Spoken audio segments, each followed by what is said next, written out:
Yes.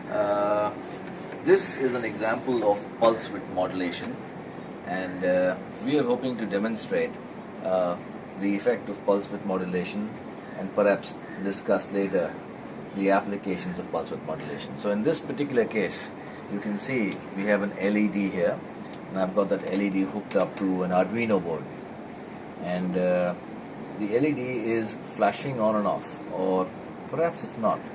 Maybe it's brightening up to full intensity and then coming down and back again to zero, and then the whole process repeats. So this is like more of a fading in, fading out process. Now this is achieved with a technique that we call pulse width modulation. Pulse width modulation is an important technique in electronics, and it's used extensively in marine applications as well, in industrial automation in general. So the basic science behind pulse width modulation can be better understood if you take a look at this screen here. Now in this case, we've got the basic pulse, or the essential pulse, that's actually going from here all the way down to here. So if you've got two units, or two blocks here, 1 and 2, and this is set at 1 millisecond. So we're talking about 2 milliseconds of pulse width, so to speak, that we have to play around with.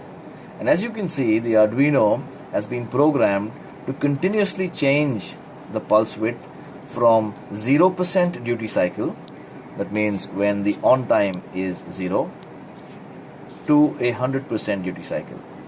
So because it is being done at this fast rate, what we get in effect is a voltage which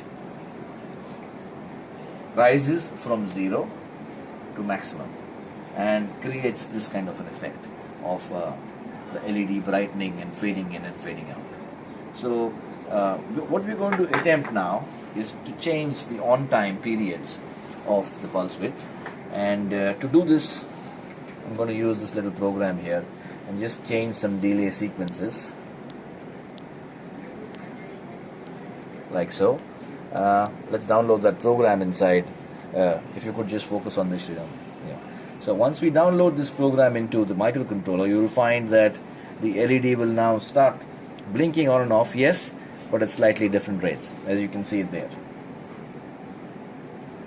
Now if you come back to the CRO, you will see that this pulse is modulating, but it's a much slower interval.